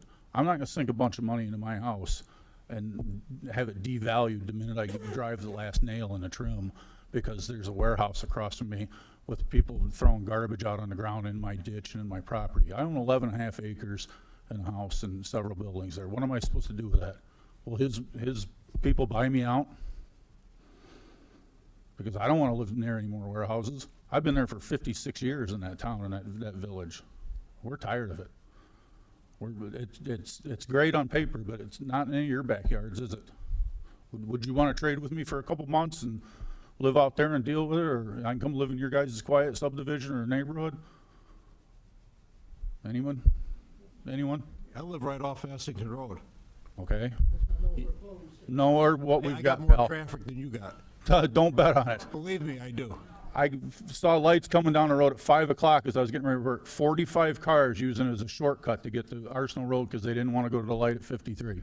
I'm just saying. At 5 o'clock in the morning. We don't live in the sticks. We do, and we like it. We don't want to be bothered by you guys. You address the traffic. Yeah. Come out there. And I hear you. We can't get the road repaired by Joliet. Our road is garbage, except for the part that Paul Butts had to pave. And you know what's at the end of each piece of that garbage road? City of Joliet. Won't even come out and patch the potholes. You call for the streets, you get whoever answers the phone is rude. I've called since July to get a speed limit sign put back up that got knocked down. July. This is January. Yes, the first letter's the same, but the time frame isn't. We can't even get a stop sign out there. We certainly don't have any police protection, even though it says City of Joliet. I've been to numerous city councils to get them to come out and shoot radar. I get lip service out of the area councilman for that. But yet there's one sitting in the driveway of that 1,000,000-foot empty warehouse every day.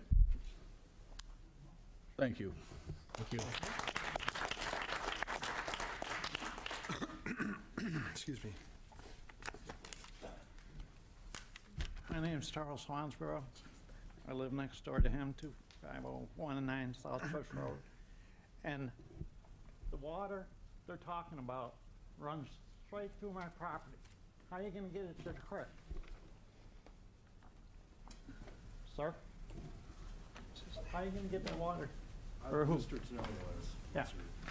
Because it runs right, it's gonna split my property up. I ran horses and everything else, so. I'm not familiar, sir, with exactly where your property is, but as I It's right. stated before, we will manage all the stormwater according to all the cities. Well, what I'm talking about is the water runs through my creek We will since not, we are '69. not allowed to increase runoff to anybody's property, and we'll follow that.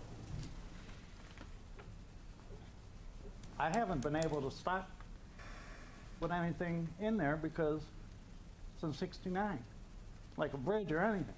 Now you people are gonna come in and just run all that water through my property. That's not going to happen. What are you gonna do? I've already answered that question, okay, so. Yeah, I we mean, will are you not- gonna run a pipe all the way through my property? Yes, no pipes will be run through your property. Every pipe will be. I'd rather have a pipe because It sounds like your property runs onto this one, the way you described it, but. it's right, the last property south on Bush Road, across from Joliet. Now, the water runs through Jeff's property and straight through mine and through my neighbor's property. So that's what's gonna split our property up. Again, not following the description you're giving, all I can again is restate and attest that all of the runoff that this development creates will be managed according to the city's rules. No runoff will be added. I'm not to in any- the city, I'm in Okay, the rules we follow are Jackson the Township. counties and the cities. No runoff will be added to anybody else's property. That's the rule we have to follow. Come and look at my property, you'll find out what goes on in the city.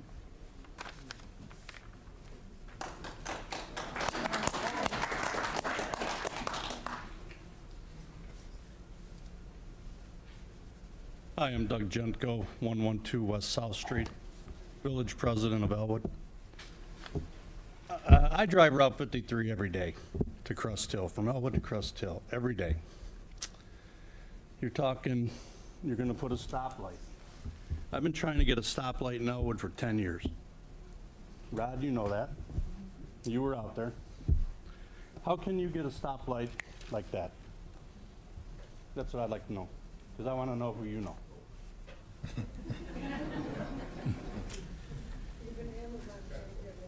Well, we can't get one, obviously, without IDOT approval. Okay. But the city is having us put in the agreement, or the planned unit development agreement, that a stoplight shall be installed at that intersection. Okay. At the time we know what the user of the property, or who the user is, and what the user proposes, there will be a traffic study performed, and there may be other roadway improvements that whoever develops the property is required to make. So obviously, it's all subject to IDOT, but if you now look at the intersection, there's 3 corners of the intersection that are developed industrial, and normally the intersection improvements, including a stoplight and roadway improvements and turn lanes, which run about $500,000 and sometimes higher, are split by the intersections. So there is the ability, at least at this point, and I believe the Smith annexation agreement contains the same provisions, and so does Joliet Logistics and Cavalia, so there's now the money at that intersection, once the development starts, to actually get the signal installed, and IDOT seems to pay attention when someone says, we've got the money, the city approves this, and we'd like your approval. So that's how I believe that would happen, but because I've done it in other areas. Well, maybe I should hire you, because we have 2,200 residents in the village of Elwood that use Mississippi and 53 daily. Yeah. Yeah, I'm familiar with Mississippi and 53. Yes, it's like playing Frogger. Yeah. So now you're going to add, I'm counting 14 warehouses. That's not including Smith property. Well, I don't know if that's going to be 14 warehouses. See, what everybody's saying is there's a rail spur, there's going to be these buildings. This is just a concept. I understand. I know So what the that someone concept can, plan is. yeah, and so we don't really know what's going to be built. We don't know if there's going to be a rail spur. We don't know what the noise levels are going to be. And all we're suggesting is, if we can change the zoning, we can market it, a proposed user can come back to the city council and say, this is what I plan, what do you want me to address, what changes do you want me to make, how do you want me to buffer, how do you want me to screen? Okay. That's good. Now coming south from Joliet, let's say this is put in. And just, if it was half of what, how many employees, semis? Can't say. Okay, so let's just say there's 500 semis a day. That's an easy number. Starting at 6 a.m. till 3:30. How many funerals go to the Abe Lincoln Cemetery from I-80 right down 53 in front of your development? I have no idea. A ton. But I Okay. presume if we do a traffic study, it's I going to understand, address sir. that. We've done traffic studies. I know all about your traffic studies, okay? What I'm saying is, Congressman O'Brien and Congressman Sagmeister didn't put a cemetery out in Elwood to have a bunch of trucks running up and down there, having funerals getting cut off, can't get to the funeral on time, okay? Medewa National Tallgrass Prairie. Has anybody ever been there? Okay, I know you guys have. That's a natural wonder. And here we got semis, you can't get to it. You can't get to it. My main thing is Route 53. It can't handle the trucks. It can't. It can't handle the people, the cars. It can't handle what's there now. You fix it. Have you asked the state officials to rebuild 53? You don't have any money. They don't have no money. The state's broke. I work for the state's broke. Believe me. Yeah. And if we all waited for the state to come fix 80 and 53 and every other route, we'd all wait till hell freezes over. You're absolutely right. I'm waiting for them to put a stoplight at Mississippi in Route 53. All you gotta do, usually, I imagine if we do get a stoplight that we have put one there, I'm sure Joliet will say, here's some money for it too. Oh, I'm sure they will. So your community can pay for it just like we have many a times paid for stuff that Gotcha. wasn't ours, but to make everything right, we paid. Gotcha. That was on the west side. Yeah. That's all I'm saying. That's all I have to say. Thank you. Right, thank I you. feel you guys' pain, believe me.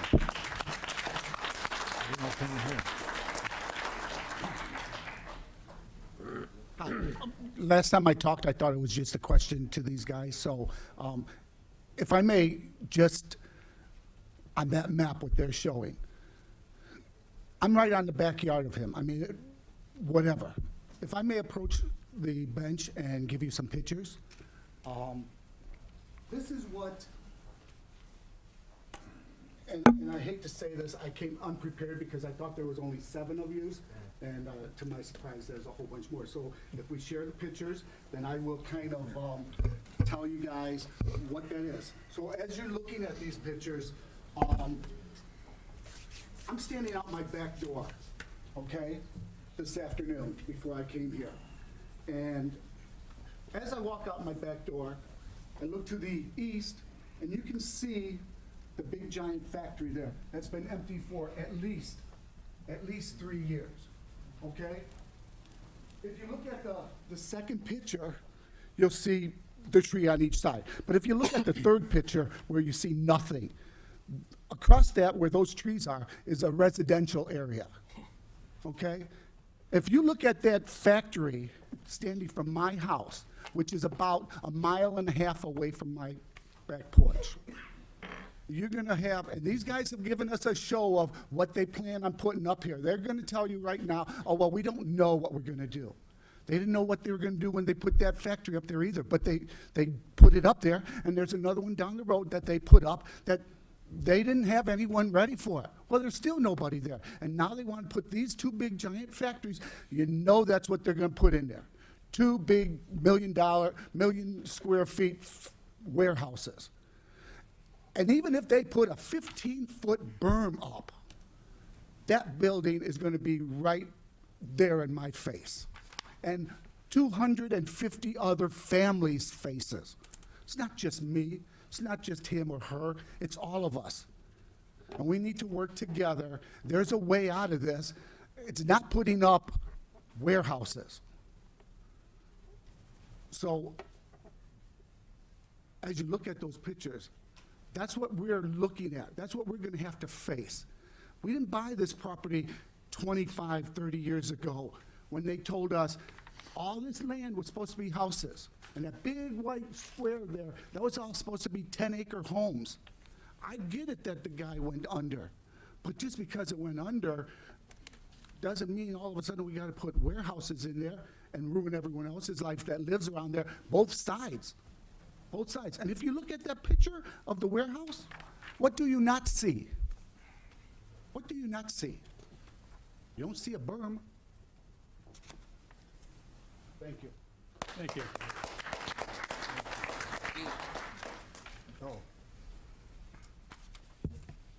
My name's Larry Hasbrook. I live at 19635 West Ash, which is at the south end of Knoll Estates.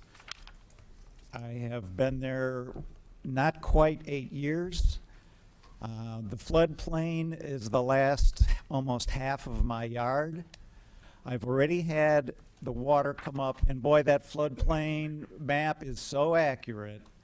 It comes right up to that line. So twice, and I haven't even been there 8 years, and the water has come up to the 100-year floodplain.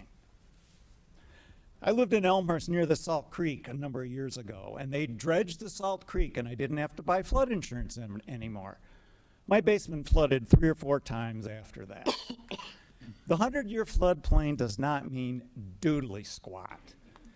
We all know that the climates are changing, global warming and all this stuff, Look at these people anywhere in the country. They're having 500-year flood issues. The 100-year floodplain is out of date. And if you put all that cement up there, you know we are going to be screwed. So it's just not going to work. The traffic, we've all mentioned the traffic. It's terrible. The warehouse, the 992,000 million square foot thing across from Mr. B's. Today, when I came up, I saw one of the bays had a truck in it. That's the first time I've seen a truck in any of those bays. God help us if all the traffic from that suddenly hits 53. And now you're talking about building 2 more million square feet things across the street. What? How is this ever going to work? I guarantee you, you put all that stuff in there, and oh, you've planned for the 100-year flood. What a joke. That is an absolute joke. I've seen it before, and like I said, I've lived here not even 8 years, and my back, which butts up against back my yard, is Jackson Creek. And twice it's come up to the 100-year floodplain. Now you tell me just adding that isn't going to change things? We're going to be underwater. And you don't care. Oh, and he even said, we have no specific users yet. Okay, so you build these 2 million square feet things. Okay, say there's no usage. Oh, okay. There won't be quite as much increase in noise, but we're going to get flooded. Okay, so then if they do get the usage, well, we're going to get flooded, and we're going to get noise pollution. And I worked one time for a printer, a color separator, who was so worried because they had all these chemicals being dumped in. We have well water just south of there. If you get any company in there that decides they're going to dump waste into the environment, that's going to screw our well water. That's our well water. That's what we use. This is just ridiculous. And I don't know whose money, like he said, oh, we don't have any users yet. We don't have anybody to use this. Who's getting the money for this? The city of, somebody's getting their pockets lined, or there's some fantasy that they're going to have all this tax revenue and it's going to benefit the city of Joliet. Well, they don't care about Elwood. My property assessment went up 15%. All I can say is if this goes in year by year by year, our property values will go down, because if they do start filling it up, there's going to be more noise pollution, more traffic, more disaster. And my values are going to just go down and down and down and down. Thank you. Thank you.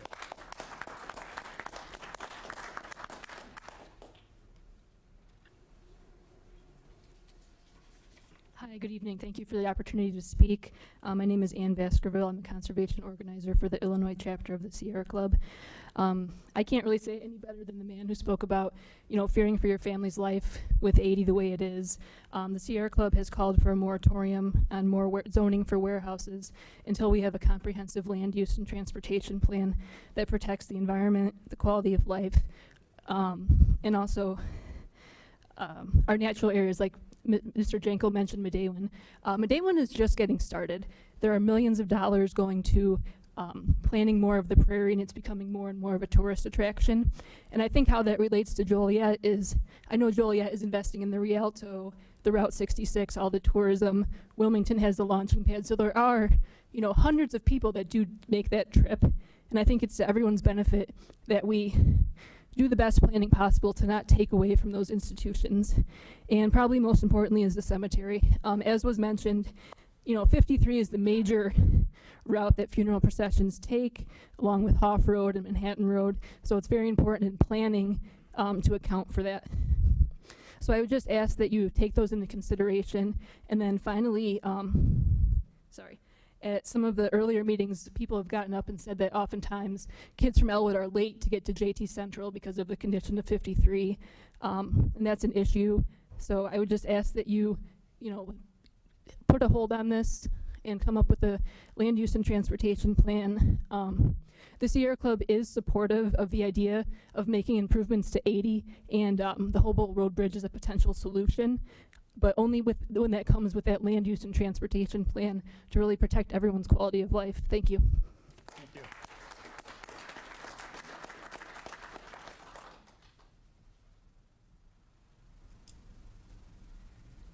Good evening, everyone. Thanks for taking the time to hear us. My name is Erin Gallagher. I am a resident of unincorporated Manhattan Township. I was born and raised in Joliet. I was baptized and confirmed at St. Jude's in Marycrest. I am a graduate of Taft Elementary. I'm a graduate of Hufford Individual Education Program, and I am a very proud Joliet Central Steelman. I'm here not to talk about the emotional component that you're hearing a lot tonight. There are a lot of people who are clearly very upset about what we're talking about. I'm here to talk about some of the specifics. I was looking around the room, and there are so many people in this room right now who represent this state's #1 industry, and that is agriculture.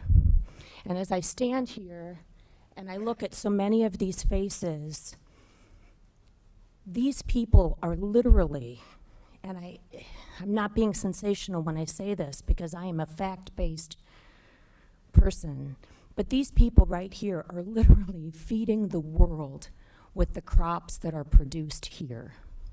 And I think that that needs to be taken into consideration. Secondly, sir, you mentioned that you live off of Essington Road. I was there today. My father sold his CPA practice on Essington and Black Road. I've spent a lot of time growing up there. I know that area all the way up to the mall and back, have for 40 plus years. And I'm here to say, though, that there is nothing about the traffic pattern there that represents what these people and myself are seeing along 53.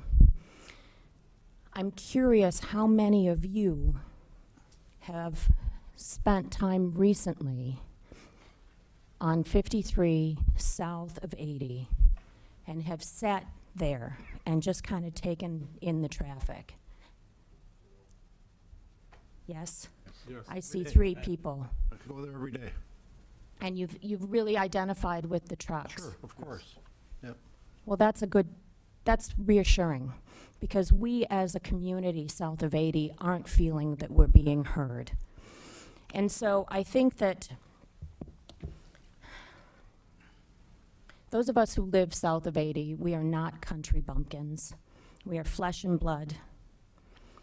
And at some point, we hope that the leaders who make decisions about development, and tonight that includes you, stop looking at us through the bars of a dollar sign. We are so much more than that. People here are talking about quality of life. It's more than quality of life. I respect your decision. You have a lot to consider, and I just thank you for listening to me. Thank you.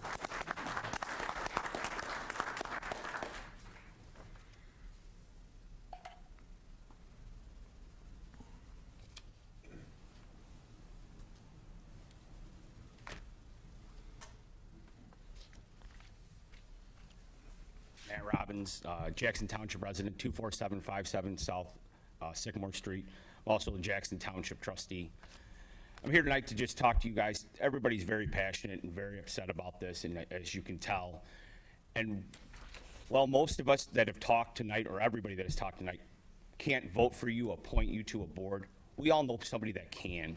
We are very passionate about coming into Joliet and keeping Joliet a good neighbor.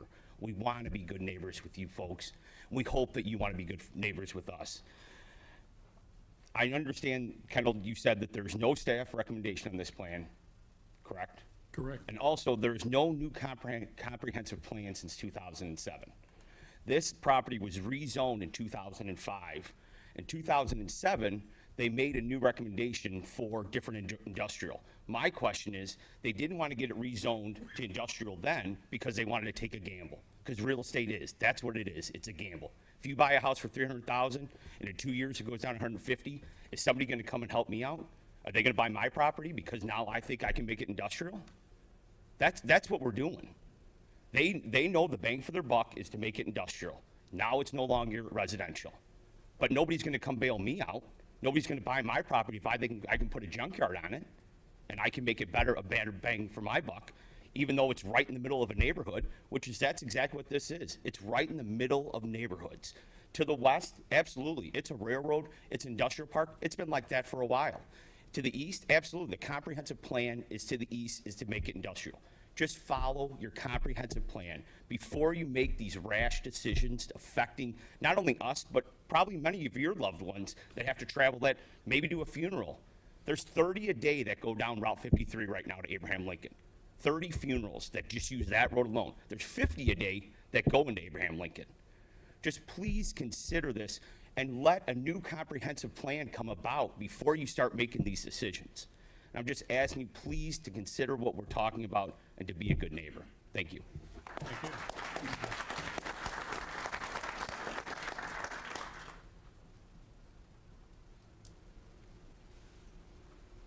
My name is Tricia Moss. I live at 906 Laurel Drive, and that's in Elwood. I agree with Mayor Jenko. I agree with Michelle Peterson, Aaron Gallagher, and Matthew, and others who have spoke. So I'll try to make this short then. Let's see. In the description, it's not on the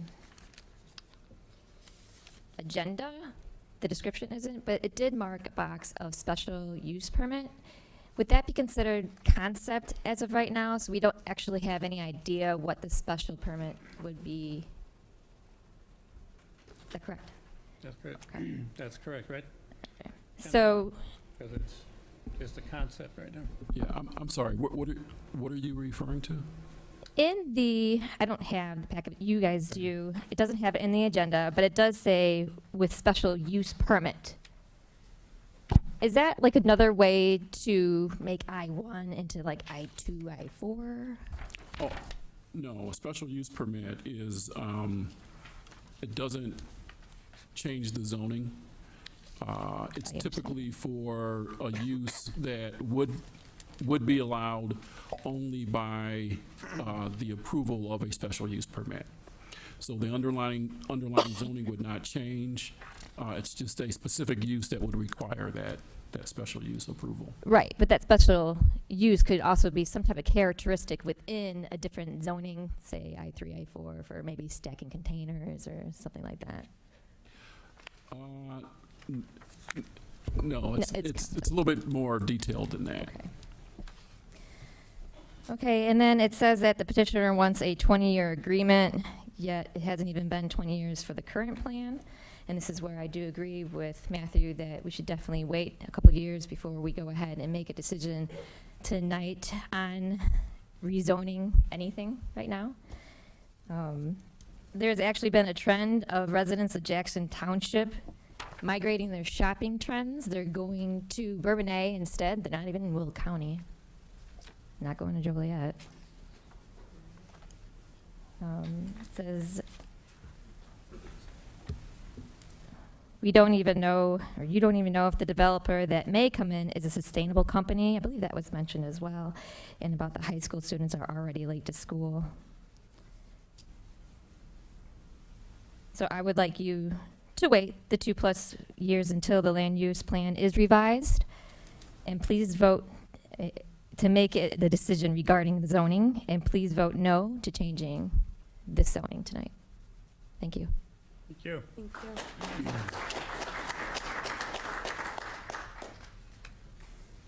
Any more comments? Yes, sir. One quick one. My name is George Weatherhead. I live at 24917 South Walnut. And I've got a commercial building that I own in the Audubon Country Club. So a building was put up before the intermodal was put up. And, you know, when they redid Patterson Road and widened it, I really was glad that they did that because it really improved the area. But the truck traffic has increased tremendously over the past 10 years. We get trucks pulling into the Audubon that can't back up, can't turn around. They pull into our turning lane and they block our view to get out. It's just the truck traffic is, and the truck patterns are just terrible in the area. And I thought, well, you know, do we really need to build more warehouses? I did like a spreadsheet of how many buildings are proposed or approved or being built right now. And we've got 26 million square feet of warehouse that is by Centerpoint, buildings that are built already, sitting vacant. And I just really don't see the need to have any more warehouse space when we can't handle the truck traffic as it is. Thanks. Thank you.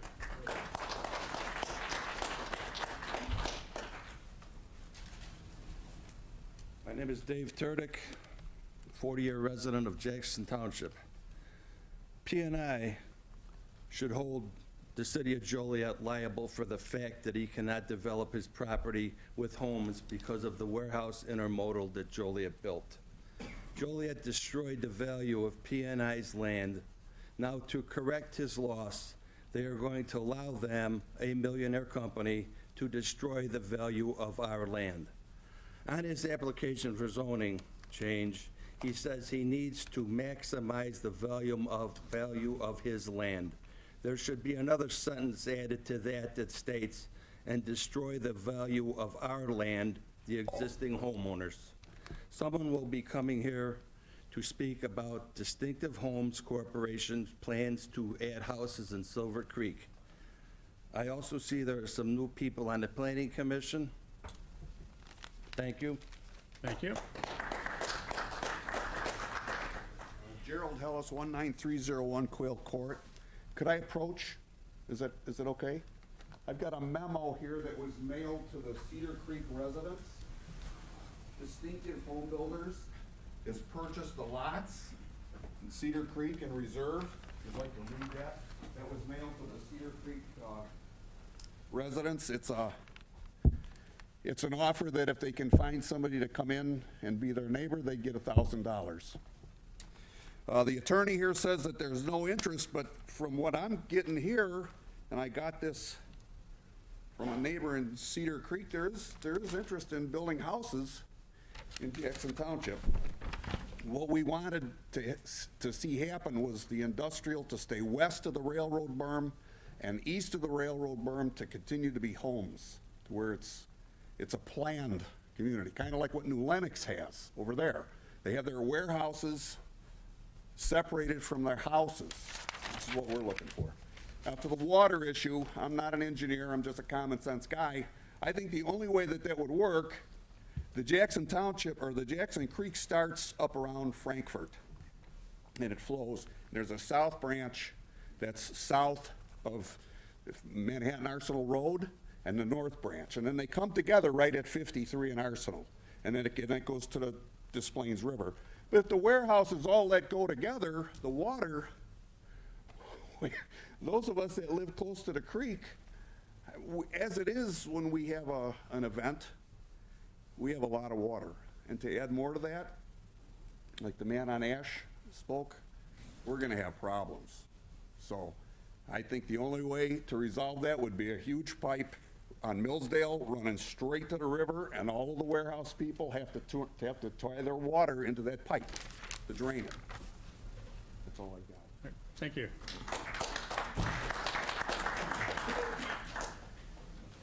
Any more comments? Yes, sir. comments from the council that, have we contacted our state and federal? Basically, like, there's nothing you guys can do, it's not your problem. I do understand that, you don't have control of that. But does that mean it's okay to contribute to the problem, to be part of the problem? Shouldn't we strive to be part of a solution is all I'm asking you. You know what I mean? I'm begging you to vote no for this. I understand they want to change their property, it's their thing, they're requesting that, but we know why, what's going there. And yeah, the roads aren't your problem, but it's all our problem to deal with. The more you approve to rezone these, the more build permits you issue, the more things we rezone and just keep annexing, it adds to the problem. It's part of the problem. The ultimate road problem may not be yours, but you're creating the problem. You're causing the problem. These roads didn't used to be that bad before all of these other warehouses were built, which went through the same zoning, same approval through this council as all of that. So that has caused the problem, which is adding to the problem. So I just ask you to consider that when you think of that. The choices you guys make do cause the problem or can help the problem. Vote no for this now. Contact the state people. You guys push it up the level. Help us out. Help the cities, people of Joliet to push it up the level, to get these roads done, to get them done. It shouldn't be till hell freezes over, as somebody up here commented. That shouldn't be the case. We need to push it up, make it a priority to a state, federal level, that these need to be addressed. And until they are, I ask you not to continue to allow these. You guys do control that. You may not control the roads, but you do control what gets built, annexed, approved, build permits. I know I sound a little unrealistic. If it was me, there wouldn't be a build permit issued in Will County, Joliet, until these roads got done. But look at it in people's favor. I beg you to look into that and keep that a priority and vote no for this. Thank you.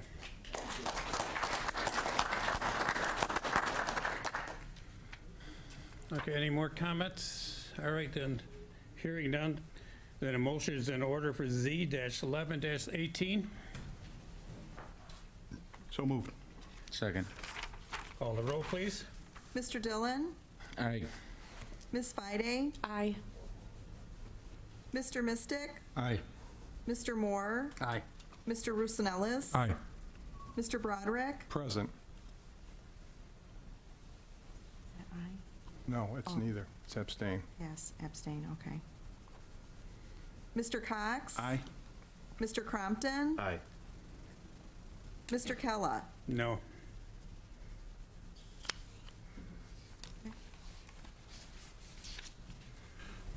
Okay.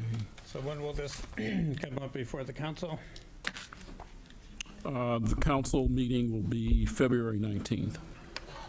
Okay. Thank you, everyone.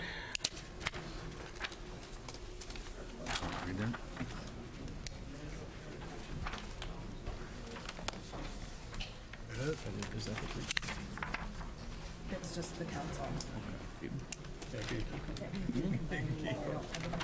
Oh, you have the Karen.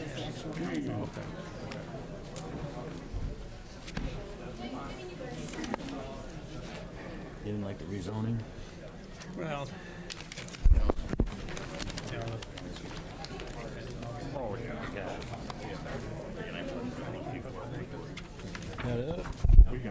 Either way, the rezoning is. They have to no. The whole crew back with your all they was stuff there, please. You're not changed not change age, but the bridge which they are gonna build, a lot of those trucks, and I've been down there. Have you ever been down there? That point, holy shit. and everybody, please leave so we can finish our business. Take your business out in the hallway. Yes, they did. Yeah. Their recommendation would be for approval. What's on the agenda? Yes, just the ending. The city council, what do they do then? The city council considers the recommendation, and they make their own, they have the final say. Okay, so it's not nobody wants to build on it. Right. It's just that they recommend. Correct. Yeah, You want Oh, that's the high school.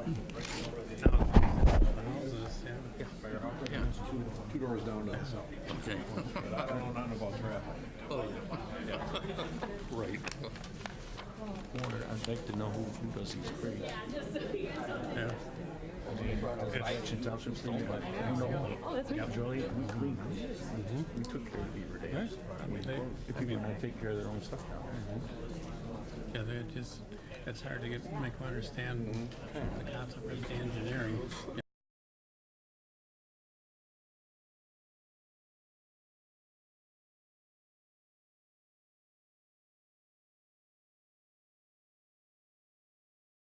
Ready to continue? North of Laraway? Kendall?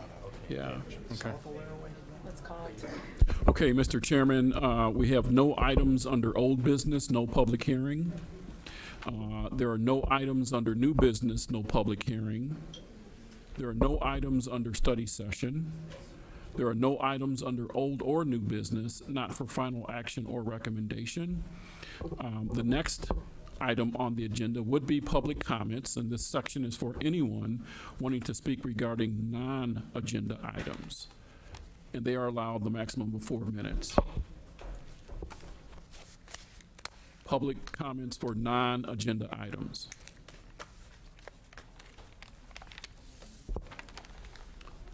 Seeing none, is there a motion for adjournment? Okay, before we adjourn, I want to welcome our two new members, John and Mark. Thank you. Welcome. guys. Thank you.